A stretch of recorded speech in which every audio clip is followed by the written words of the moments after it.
think it's so important to get out there and have people actually feel your product and you and your brand more so online, because online it's so competitive. You've got 2 seconds, if not 1 second, maybe a millisecond to connect with somebody, and then they're on to the next thing. What is happening, everyone? Thanks for tuning in to episode 36 of the Food Marketing Nerds podcast. On the show today, we have Lacie Mackey, who is the co-founder and COO of Caveman Coffee.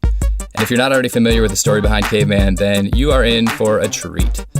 Lacie is a professional stunt trainer and CrossFit athlete with a business background in guerrilla marketing. And her co-founders, Jardine and Tait Fletcher, are both professional MMA fighters who combined have either acted in or did stunts for Breaking Bad, Maze Runner, Jurassic World, and a lot more stuff that you've probably either seen or heard of. We're talking with Lacie today about how she and her co-founders stumbled upon their successful business idea kind of by accident, and then leveraged their skills to grow their business through social media, podcasting, and just in general being themselves. On this episode, you're going to learn what are the benefits and challenges that come with starting an e-commerce first brand, how Caveman leveraged social media in their community to really grow their brand, how to stay sharp and focused when you have a massive to-do list as a marketer, and plenty more. Caveman Coffee is doing a lot of things right, tapping marketing channels most companies haven't even thought about yet, and it's paying big dividends in a huge way. So you're going to learn a lot from Lacie in this episode, not just about how to approach business, but managing the lifestyle as a marketer and a busy entrepreneur. So let's do this thing. Welcome to the Food Marketing Nerds podcast, where we talk marketing, branding, and social media with the smartest minds in the business. Here's your host, Alex Oskerly. Lacie, thank you so much for joining us on the show. Yeah, thank you. So I'm so excited to be here. So excited to speak with you. So can you tell our listeners just a little bit more about yourself and about Caveman Coffee? Yeah. So I'm Lacie Mackey, one of the founders of Caveman Coffee, currently also the operating manager, and I handle most of the marketing and direction of things that go in that nature. I come from a background of marketing, so I started out after college doing things with Viacom Network and MTV, lots of grassroots, lots of guerrilla stuff, trying to get fan club people to come to shows that were shot in the middle of the day in New York. So getting kids to ditch school and find people that were really into whatever guest was coming on, TRL, or I did a Comedy Central show called Stand Up Nation with Greg Giraldo. So I spent a lot of time in comedy clubs, getting people to come be part of audiences. So I think that kind of trained me for, looking at community and what different people like and target markets and things like that. I later went on to work in the guerrilla marketing world at a place called Go Guerilla in New York. And we did all kinds of crazy stunts when guerrilla marketing was cool and you didn't have to get permits for anything. And sometimes you got arrested and you would do things to get publicity. And, it was like mostly pre-social media. So you were looking to get people to write about you or, the news to cover you or things like that. So we did all kinds of crazy stunts, did that for a couple of years. And I've kind of stayed in that world ever since. I'm actually part of another company called Black Ops that does different types of guerrilla events, but like actual experiential marketing with permits and things like that these days. Because now it's more about the social media factor and getting brands to interact with communities. And so I think that has really boded well for Caveman. And we started Caveman in 2013 as kind of a little fun side project. Myself and Tait Fletcher and Jardine, who are the 3 partners in the company. Tait and I had a fun idea to do a pop-up food truck, coffee truck in the summer of 2013, leading up to the CrossFit Games. So we're both in the health and fitness kind of world, and we're really into paleo, and we're doing something called the Whole Life Challenge, which basically eliminates all things that could be inflammatory in your body, which really limits what you can eat. And a huge part of that was like taking cream out of our coffee. So we started doing the butter coffee, and that started out as us like literally going to Starbucks with like a piece of a stick of butter in a cup and be like, could you add some coffee to this? They were like, do you want us to wash this out? We're like, no, just put the coffee on top. And that was kind of weird. You had like an oil slick on the top of your coffee and it wasn't like that enjoyable to drink. But then we learned about blending it. And we got really into coconut oil and we really got into MCT and all these things. So we said, what if it was like, instead of going through this hassle of making it, this was just like already available. And it was a cart that was going around to different gyms and like people could buy it. And I was off of work that month. So I decided to go ahead and do it and rented a truck, and we wrapped it, and we did like 3 events, and it was a struggle because I don't know a lot about mechanics, and the truck was like a really bad truck.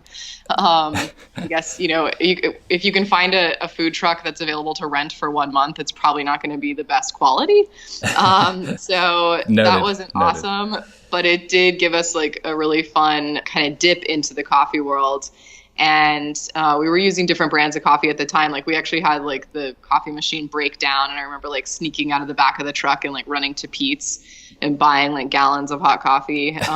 And like just, it was crazy. But it established us kind of as these coffee people. And around that same time, Keith, our third partner in Caveman, was going to the Southwest Coffee and Chocolate Festival, and he met these 2 brothers that own their own farm in Colombia and were roasting their beans basically out of their garage, and had just moved into like a space. They were roasting locally for, some hotels and restaurants, and they were like, "Oh, Keith Jardine, let's do some roasts for you." So Keith told us about it. We all met. We did like 1,000 cupping sessions, learned a lot more about coffee than we ever thought we would.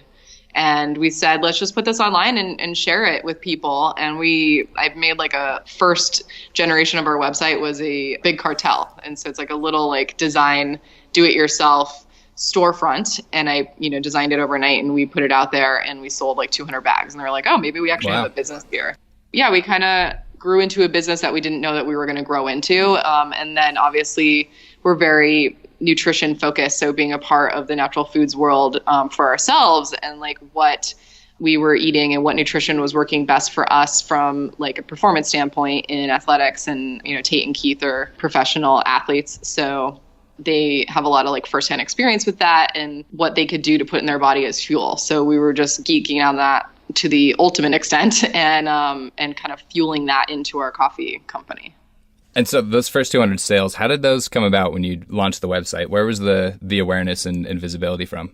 So we have a very, lucky, cool factor in that we started from a place of having a lot of people know who Tait and Keith were and are. And so their voice in the world, like social media is obviously like a huge part of the way that our company grew. And Tait just kind of tweeting about it a couple of times. People were like, when we did the truck, people started tweeting him about different single origin coffees that they were finding that they really liked. And so he was telling them about ones that he liked. And so when we decided to do this and put this coffee out there, he, mentioned it on social and said, hey, we like did this roast with these 2 Colombian brothers. They have a really cool story. It's their grandfather's farm.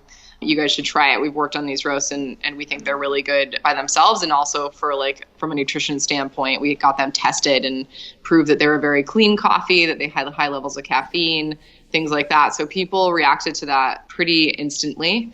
And then that kind of grew because of Tait and Keith being really involved in the MMA community. And Jackson's MMA, which is in Albuquerque, New Mexico, trains some of like the biggest fighters in the world. We're talking about, Right. John Jones and Holly Holm, and it's their family. And so, they started bringing the coffee around them and talking about it.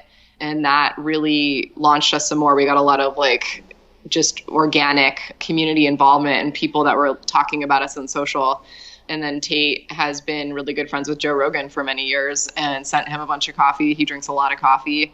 And the minute Joe mentioned it, it was like sold out.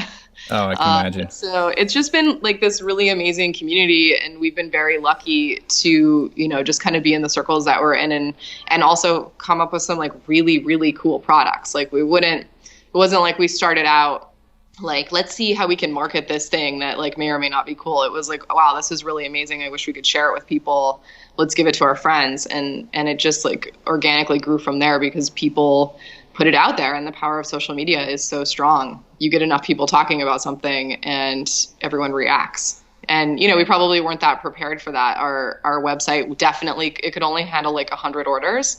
And so when we got to the day that we had 100 orders, which was like around the holidays, we couldn't see as a new order would come in, like the bottom part would just drop off, like what the earlier orders would go away. Really? And there was no way to like recover them. So we were getting all these emails, and I was like literally like watching it, like order to order, print out the order because it's going to go away, and like trying to PDF everything. So, you know, obviously we weren't really planning on getting to where we've gotten now, but and we've learned more about how to take that community-based social conversation and direct it a little bit better. At what point did it click that, okay, we need a new website? And once you built it, how did that change the company? So that happened pretty quickly because when we launched, it was November. So it was already getting into the holiday time. And so we stuck it out with our little website through that holiday time. And like I said, that was like me and one of our friends, Maynard, literally like printing out orders as they came in so that they wouldn't disappear. It's a good problem. Stressful. It was stressful, but it was fun. And we were just, you know, having a good time, you know. And then on the other side of it, it was like Keith was like filling bags of beans because the company, the guys we were working with definitely weren't ready for that either. And we were like printing out labels on my home computer, and it was kind of chaotic. But we then decided to move to a Squarespace website and outgrew that eventually. But that really, you know, was plug and play for me. We weren't like ready to invest in a really expensive website. So it was kind of like learn as you go, figure out how to do it. And we did, and we learned things about like, you know, bulk shipping and other apps that can kind of plug into these websites that help do the labels. You don't have to handwrite labels, all that stuff. So it was very like not unintentional company, and very much learn as you go. You know, I think we all knew how to like market something and like make a coffee, but I don't think any of us realized what the back end would be like on a, you know, online e-commerce site. So you, Keith, and Tait all have high performance backgrounds. I know I met Keith at Expo West, and I actually didn't even recognize him, and he shook my hand, and I immediately recognized this is a handshake of someone who could definitely beat me up. It's kind of out of context there. It's amazing to like, you know, walk with him and Tait through like a casino in Vegas where they can't walk like 2 inches without people being like, oh my God, let me take a picture. But when you get into a trade show like that, people just it doesn't, you know, make sense why that person would be there. So it takes a little bit of time sometimes for people to realize, oh, wait a minute, I'm talking to Keith Jardine in a coffee booth. Yeah. So how is that background in high performance athletics and high intensity training shaped the company, both the product and how you guys run the company? I mean, it kind of really establishes our mission, I think. And when you go back to like, what are our goals? What's our like core belief? And this just kind of is a through line that goes with all of us is, you know, how can we get the most out of our bodies? How can we perform the best? How can we keep our minds the clearest? How can we do more? And that all comes down to nutrition. And so if you're not fueling yourself correctly, you're not going to be able to get through your workout. You're not going to be as intense in your workout. You're not going to be able to then, after your workout, go back to your computer and get back to work, all those things. And, you know, I think I'm speaking for Tait and Keith, which, you know, I don't really try to do that often, but they like both, I know for sure Keith, like when he started doing the coconut oil and MCT in his coffee, he called Tait because Tait had been doing it for a while and said like, wow, man, I feel amazing. I feel the best I felt in years. And he's been training and probably overtraining for a long time, which leads to all kinds of things, lots of adrenal fatigue and, you know, not as much recovery as you used to get and things like that. And so when you learn to fuel your body a little bit better and you're able to recover better, then everything clicks. And so that's kind of been the foundation of why we're doing what we're doing. Coffee has almost turned into just like the starting point in the conversation. And it's a great starting point because so many people, everybody drinks coffee. Second largest commodity in the world is coffee. Wow. And so that gives us a really good platform to then talk about, you know, what we found in nutrition. I also have a background in training and have worked with some of the top action stars in the world on their nutrition and on their fitness. And it becomes, you know, when we're going to create a new product or we're going to like pair something with something, like how does this work functionally?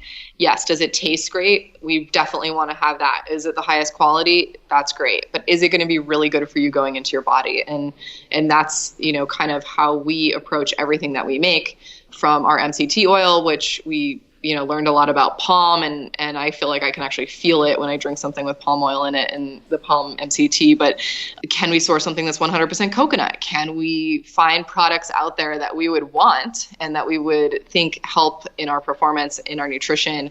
And can we give those to our customers and the people in the world? And so that's kind of how we approach everything. These beans, the reason why we were so excited about these two Colombians was that their farm had been in their family for years. Their beans were single origin. They're hand-picked, wet processed. Like the whole thing is in the top percentile in the coffee world and recognized by like the Specialty Coffee Association, things like that. So it's not just about, performance enhancing. It's about, this is like food from the earth. We know where it comes from. We know how it's done. So we were so excited to put that out there and kind of like share that with the world. And so that has given us the chance now to look at other products and other things that we just love and we think are really unique, and how can we share them with our company and to our customers. And so basically everything that we put out there, we test ourselves. Keith is probably like our greatest focus group because he tests things. Like, he's the guy that's like weighing his coffee and weighing his food and stuff like that. I'm like eyeballing everything, and he's making sure like the temperature is right when he's brewing and things like that. And so when we start to develop a new product, he's working on it meticulously and testing it out a lot. And then the three of us like share it with our community and see what people get back from it. And we hear we don't put anything out until we know like this is going to be helpful to somebody somewhere, and we enjoy it. So one of the things that I really love about Caveman Coffee is that you work with advisors that are some of the leading dietitians in high performance athletics. You work with Rob Wolf, who's a scientist. Are they actually helping you formulate the product, or can you speak to that a bit?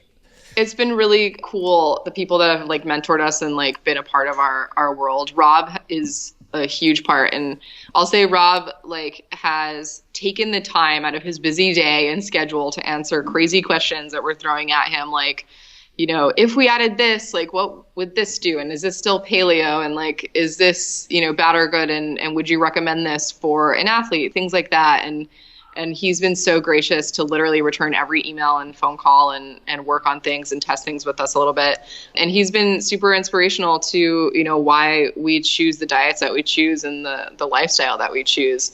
He met Tait. He lived in Santa Fe for a while where Tait has a gym. And so he came into the gym, and that's how that connection first happened. And when we started sending him beans and product, he was like, yeah, this is amazing. And when we first developed, for a while we had like a line of chocolate bars, which chocolate doesn't ship that well in the summer. So we stopped doing that. Not the best for an e-commerce company. So if anyone's out there trying to make chocolate online, be careful with that. But we developed like some paleo chocolate bars that are delicious and things like that. And he's been 100% helpful to us every step of the way. And we've also worked a lot with Mike Dolce, and that is somebody who advised Keith for many years on his diet during his like fighting career and weight cuts and things like that. And he works with some of, if not all of the athletes in the UFC world that are doing, this crazy thing where they're being amazing athletes that have to perform and then also have to do a crazy thing to their body by cutting weight. And how do you do that in a way that you can still function at your top performance? Like, you want to peak at the same time, but you're also going to take out the nutrition. So we've worked with him a lot on a lot of things, and he's been very helpful to us. And then Rob and Mark have both kind of led me in my world, because I'm definitely not a nutritionist, but I have been a trainer in some really high level action movies and things like that. And how do I help people manage their weights while they're also trying to perform and be actors and travel and do stunts and all these things? How do I deal with adrenal fatigue issues, people that don't really sleep that much? So they have just been like these amazing, not only educators to us, but advisors on every track of the way. I'd also like to say Mark Sissons, who basically, I think, like changed mine and Tait's life in one single event. He came and spoke at our gym many, many years ago. This is right before we came up with the coffee truck idea. And some of his things, like little tidbits that he gave in that speech, like really resonated with us and really changed the way that I not only train, but eat to perform. And so I think these guys like are underthinked in the world, but they do some really amazing things, and they've helped inspire a lot of companies, not just ours, which is cool because I think that's a movement in the natural food world, that it's not just about, natural food for us. It's also about like performance food. So how do you take it to the next level? And that, you keep like narrowing the category of what you can eat and what's good for you and all those things. And that gives a huge part of the market for people to create new products that can like go in these lines and help people. And it's happening. I mean, it's all over the place. You walk into a grocery store and you see things that are like paleo approved and primal this and all that stuff. And it's really exciting to see this shift in the way that people are eating and what people are looking for to this performance-based diet. Right. And I think that is such a great movement in general, not just for these innovative and disruptive companies who are like Caveman Coffee, who are coming out with these performance products that help you live a better life, but it's just better for society in general. Yeah, it's pretty amazing. And we all kind of like stick together. Like we are on the phone and in email with like a bunch of different companies that are kind of at our same spot, like Primal Kitchen Foods and people like that on it. And everybody helps each other, which is really cool because we all have the same goal of, taking on the issues with health and nutrition that are plaguing us as humans, especially in this country.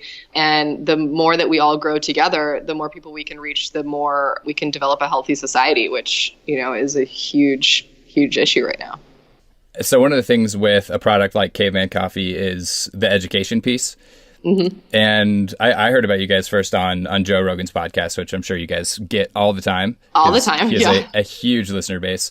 But podcasting is one of those mediums that, I mean, you would never hear of Starbucks advertising on a podcast, or at least not any podcast that I listen to. Yeah. So I guess, why did you go that route, or how did you think to go that route? And what does that all look like? Here's what I love about like both of the things, both like the fact that like the technology these days allows small companies like ourselves to make up a product and sell it with, some guidelines and some rules, but like you don't have to adhere to the rules of like, okay, well, we need to make everyone happy and we definitely can't offend everyone. And we definitely need to like play by these like really safe rules that all the big companies have to play by. And we don't want to alienate anyone and stuff. And definitely you want to like speak about what your product is, and you want to speak about what the lifestyle is about. And it's the same thing in podcasts. Like we don't have, people are electing to listen to the podcast. So it's like, if you choose to listen to it, then you're going to listen to whatever that person has to say, and people can say whatever they want. And that's a freedom and that's a beauty. So there's this subculture of consumers that are listening to podcasts or are on social media and are getting different types of information from different places that aren't these standard places, and are seeking realness, because we have so many people putting out, I don't know, just corporate sponsored things that you don't know what's real anymore, and you don't know like who's paying for that, and is that really healthy, and this doctor said this and things like that. And it's like we've gotten to the point where pharmaceutical companies are running everything, and we're trying to keep people sick. And so now there's this movement of people that are seeking their information elsewhere. And that elsewhere is podcasts. And podcasts have blown up in the past few years in a way that I don't think anybody really predicted. And for us, obviously, it's a no-brainer to send a ton of stuff to people that are influencers. And where are people influencing these people? Well, that's on podcasts. So obviously, Joe has a huge reach. Jason Ellis has been a really big supporter of us. Even like Dr. Drew and Loveline and things like that, like kind of old school shows that are turning into new school podcasts and new school ways of thinking. And it's just been, it's a place that is not a huge barrier to entry. I mean, you can like reach out to people that you see doing really cool stuff and send them product. And a lot of time they'll just talk about you that way. And then, sponsorship dollars, you can look at that. And if you compare paying for a sponsorship on a podcast that's going to not only reach hundreds of thousands of people in the one show, but then is going to be like re-downloaded over time. Like this is a timeless thing, and it's going to go on forever. So if you spread the right message, then you're essentially going to be, infinitely affected by this person talking about you. And if you compare that to the pricing of like radio advertising or stuff like that, where people aren't even listening anymore, then it's a no-brainer. And so, we have been very excited about that for a long time and kind of participating in that world. And, to date, we have built our entire company on social media. And I kind of include podcasting in that a little bit. And then, events and getting our brand out there and interacting with our community and like actually being a part of the community. That has been not only like the reason that we've been successful and become the company that we've become, but it's a super important market that I'm shocked that corporate interests haven't like tried to get into yet or haven't figured that out. Yeah, I've been wondering the same thing. I'm just checking my email, waiting for the big Fortune 500s to sponsor our podcast, but it's nothing for some reason. Come on, guys, show us the money. Yeah, I mean, the other part of that too is like we've been approached. Tait has a podcast called Pirate Life Podcast, and he has been approached by some brands, and he's like, no, I won't represent that because I don't believe in it. And so I think that's the other thing that's really cool about podcasts is that it's not like there's a salesperson sitting in an office somewhere, like just trying to get whatever money they can get for the spot. There's limited amount of space. Obviously, the person doing the podcast doesn't want to like bombard people with commercials because then people will stop listening, because I think that's why people have stopped watching television, stopped listening to the radio. You don't want to hear that stuff anymore. It's just noise. So it's like the community controls it. And then therefore you're getting stuff that you really believe in based on like what you're listening to. So it's cool. I think it's like a taking back of the market by creating a new market, killing the old market. So I know a lot of companies look at social media and say, well, I don't know if it's working. We can't really directly measure our ROI. So why should we increase spend there? And then you've got Caveman Coffee, who has combined that with guerrilla marketing and smart outreach to influencers and really built the company on social media. So how is your approach? I mean, first of all, different? Like when people say stuff like that, I'm like, guess what? It's free to start. So it's like, oh, I can't measure the impact. Yeah, you can measure the impact. I can measure the impact by posting, a sale or a discount code or something like that and see how many people respond. And I know which social media platforms are more responsive to us, probably because we're more involved in them. Instagram's like huge part of us. Some people are really successful on Facebook. Some people do well on Twitter. It's just kind of whatever you put your energy into. And the information's out there. The information is also free. So it's kind of like, it's not like you're going to sit in front of some like marketing agency that's going to do a buy for you. And then they're going to give you all these metrics. Like this many people watched this commercial at this time. And, it's like you don't know really how to measure that either, other than looking at your sales tracker. But when you look at social, you can see like, okay, it's predominantly like our market's predominantly male, age 24 to 45. And they're going to click on this kind of ad versus this kind of photo versus this kind of photo. And they're interested in these types of things. And they're in these cities. Like you can see all of that. So I feel like it's almost more dialed than traditional marketing. But also, you can see like when you interact with consumers and you do events, being an online company, I think it's really important to do events because you get in front of people and you also show them what it is that the image of your company that you want to portray. So it's like we try to, like recently we've been doing these little coffee shop builds and these experiences, and you're giving people an experience with your brand that they may not get online. Like they're definitely going to get something online based on what your website looks like, based on what type of social posts you're putting out there. But to really experience you and your brand and connect with people is a very, very important thing that I think we lose a little bit with all of that. So if you can combine those two things, social and event marketing, then you're going to create an idea in people's heads of what your product is and what your brand is. We could be any coffee company out there, but we're Caveman and we have like the flashy bags and the logo and things like that. And so we want to keep reminding people what that is by being in front of them all the time. And so I think that people are really missing out if they aren't getting on social and they're not, involving their community that way. I had a really interesting conversation with a guy that's like a professional social media guy, which I'm always interested in. So this guy runs a company and he has a lot of celebrities that he represents online. And he was trying to tell me that my social media was horrible because I did a lot of reposting. And I get that like not everybody wants to see like a repost on Instagram with a little like logo at the bottom. But what people do want to see is like somebody that's like them that is doing something that they might want to do. And so we try to like repost people that are doing cool, inspirational stuff all the time that are part of our community. And people respond to that really well because they see that and they're like, oh, I could do that too. That looks like me, or that's, you know, something I wish I would do. And that's kind of what it's about for us. And I think if you look at it from that scope, then you're going to have genuine interaction and you're going to have people really connect with your brand on an emotional level. And that's one of the insights that you brought up that I think is really interesting and insightful is the fact that you guys are tying the e-commerce channel to the in-person branding and marketing events where you're actually showing face. Because one of the things I think with digital marketing in general, you've got that growth hacker mindset of we'll just split test our way to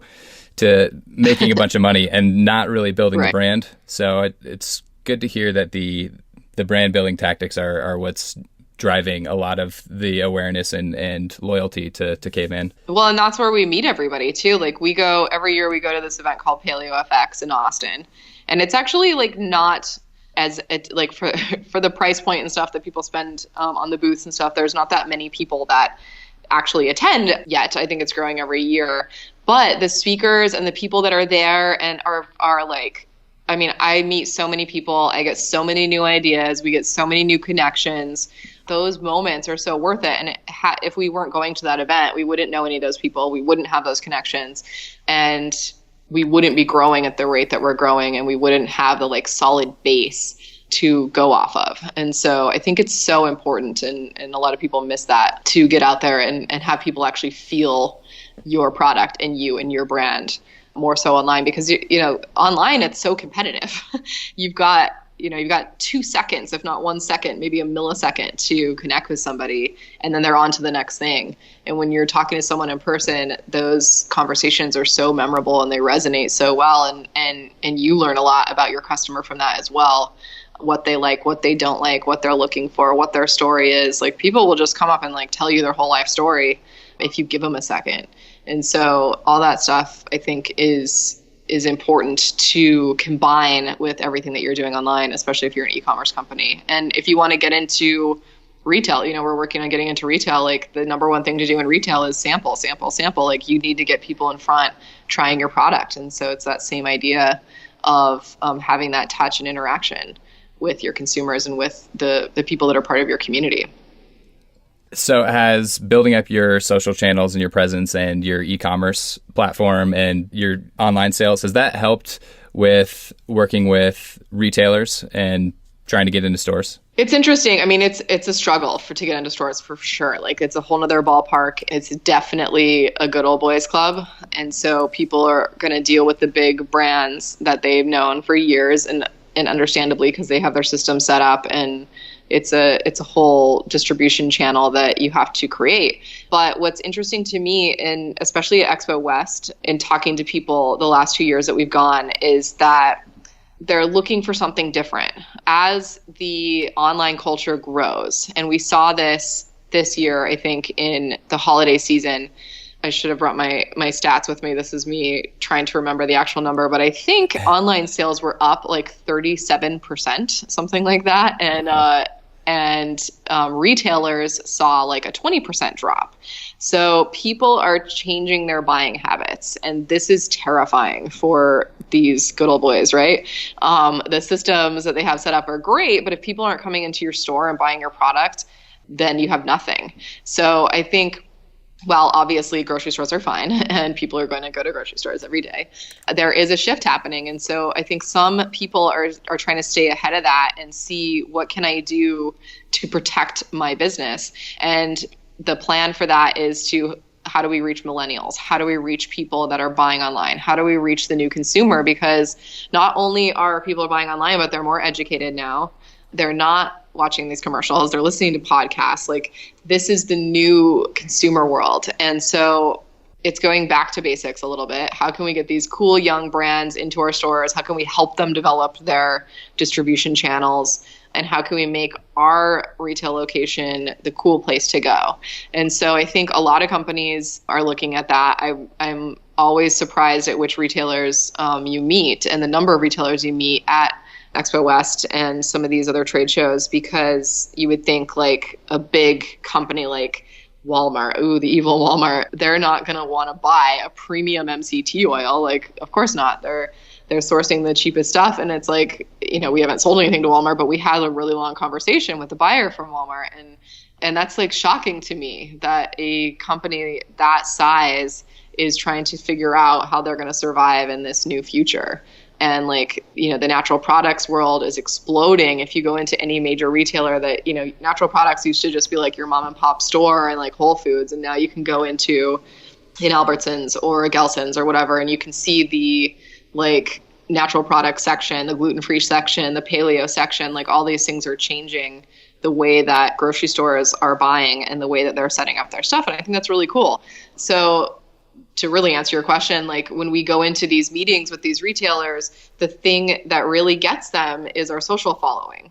And when I start talking about that, they're like, yeah, product, cool. Yeah, you can do that. Can you scale up? Awesome. Obviously, those are like relevant questions. But then it's like, wait, so it's really cool that you have the social following, and it's really cool that you interact with this target market. That's who we're after. And so the retailers are trying to look at that and figure out, how can I get in there? And obviously Amazon is shaking up the whole world, not only giving everyone an example of how to do it online, but what is possible.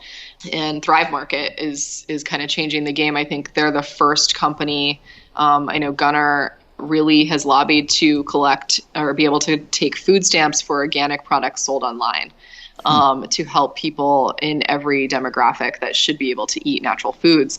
And that was really pushed back on by the retail world and by certain people that have interest in getting that consumer market. But he pushed and pushed and pushed and finally got it passed to start taking, food stamps in an organic market sold online. So I think retailers are looking at all these shifts and all these things and how can they survive that or go to the next level with that. And that means bringing on like some small brands and helping them grow.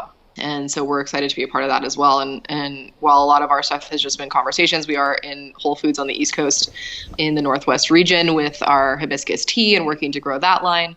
But it's been, a long road for us to get from the e-commerce platform and take some like ready to drink products into grocery stores. So you mentioned Amazon, and I don't see a ton of your products on there, and maybe I'm just bad at searching. We just have Amazon. A few. Yeah, we just have a few. Why is that? We were a little worried at first, like, are we going to like cannibalize our business? What are we going to do? When we first started out, and this is like a really good, I think, story for anybody that's starting an e-commerce site or starting out with a small product. When you first start out, you're just like excited to sell to everybody, right? Like anybody that can buy your product, great. So we went through a time where we were focusing on our little website that could take 100 orders. And then we started wholesaling to a couple people. And we wholesaled to a few different people that had Amazon stores. And we ended up having like 5 or 6 different people selling on Amazon with our stuff. And one of those retailers like saw the opportunity and they were able to get Caveman Coffee Co. as their Amazon store. And so they basically were like selling as if they were us. But they would like have bad customer service. They wouldn't like ship the product out on time. They would run out of product, like things like that. But they weren't really managing it that well. So we started getting all these like bad reviews on Amazon, even though we weren't like, it had nothing to do with our coffee or our products. It was like the customer service issue. So I learned very quickly that, you have to really protect your brand when you're going to go into wholesale and give to people, and you need to come up with some rules about what you're going to do. And if you're going to get on Amazon, you should either go with a retailer that has a lot of experience and is a big store, or you should create your own profile and manage it really well. And so we created our own profile after much back and forth with Amazon to prove that we were the real Caveman Coffee Co. and this other company wasn't. And we did a lot of working with our partners and phasing out like our products with their stores and things like that. And then finally, through all of that, started our own Amazon account and started doing our own Amazon fulfillment. And we've just been playing that really for like the last few months, but it's been going very well. So we're going to start feeding that a lot more and putting more products out there.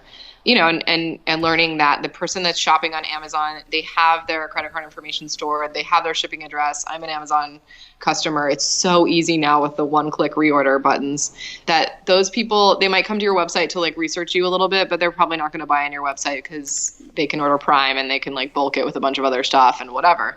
So you're just going to reach a larger market if you go that route. And so we've this year have launched on Amazon. We've also launched on Lucky Vitamin recently, which has been going really well.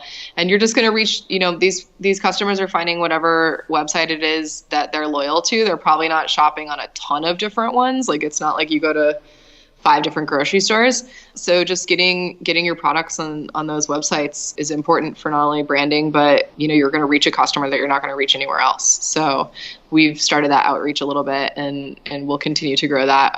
We launched the 3rd iteration of our website this year, which is BigCommerce, as we outgrew kind of Squarespace, and that allows us to sell on eBay as well. So we're gonna start listing things via our website that way and reaching everybody everywhere. So what's next for Caveman Coffee? So we've been really working on what people have been asking for, which is a couple of things. A ready-to-drink, non-caffeinated herbal something. And we played with this for a long time, and we came out with this hibiscus tea, which is pretty mind-blowing. It's sugar-free, it's caffeine-free, it's everything free, and somehow it still tastes unbelievable. And it's also shelf-stable, which is something that retailers wanted to have a ready-to-drink product. We are working on that for our coffee, but coffee is a living thing, and it's hard to stabilize it without adding a bunch of junk. So we are working on that. And we've also come up with, people have asked us, how can I get a keg in my gym or my facility or my restaurant or my home? And it's really hard to ship kegs of nitro cold brew coffee because you have to get the keg back and it has to stay cold and it's really heavy. And so we partner with a company that I met at the California Coffee Festival, and they make a 100% recyclable keg. And these have been around in the beer industry, I think, for a long time. They ship overseas, things like that. But only recently have a couple people figured out how to really do coffee in them well. Coffee is also really fickle and kind of a pain because it can get overbrewed really quickly and become very acidic. It can get really bitter. It can do all kinds of weird things if it like sits around too long and things like that. So it took a really long time to figure it out. And now we have 100% recyclable mail order kegs that both UPS and FedEx have approved the box for shipping. They're 30 days shelf stable. We cold brew it and then we heat it up a little bit to pasteurize it, which is probably something we'll move toward in the cans eventually. But it's a delicious product and it's so accessible, and literally people just get the keg delivered to them. They plug it into their tap system and then they recycle the whole package at the very end and order another one. So that's exciting. We're looking to launch that on Amazon soon as well. So keep an eye out for that. And if, retailers are out there listening and they're interested, we've figured it out. So let us know. We've got that. We've also got the hibiscus tea that can be kegged and shipped. We're working with a kombucha company that's another kind of small business in our realm that's interested in doing the same thing. So the sky is the limit with kegs and on tap, and there really is nothing as enjoyable as having a beverage on tap. It's amazing. So there are a few questions that I ask each of our guests to kind of close out the interview, and I feel like this next one really, really describes Caveman Coffee to a T with you, Keith, and Tait, and what you're doing outside of just the company itself. So with being insanely busy and having these active lifestyles, how do you manage it all? Do you have any systems or processes that you use to make sure that everything gets done? Yeah, I mean, I think we all do things a little bit differently, but I know that we all incorporate like a meditation practice. And that for me, like in the morning is super important. I know Tait does that every morning, but there's like little key things about like self-care that if you don't pay attention to, I'm probably the most guilty about it, where if you don't pay attention to it, you eventually become frazzled and like run over basically. So there's so many things to do. You can only do so many things in a day. And if you can do things really efficiently and plan them out, then you can get more done. And if you take the time for yourself and you take the time to do whatever that is, whether it's, workouts or meditation or, whatever your practice is, then you're going to have a more fluid experience and you're going to get most things done. From an entrepreneurial standpoint, I'm a really big fan of whiteboards. And if you see my house, I have a live workspace that's generally half run over by projects and half where I live. But I really function well in that kind of environment. I have a lot of whiteboards. And so when ideas come to me or projects happen, or I get 1,000 emails with a bunch of different requests, I put them into like different categories. I put those categories up on the whiteboard so I can really see what it is I need to do. And I don't have to constantly think about it. If you're constantly thinking about it and worrying about it, then you're like forgetting things.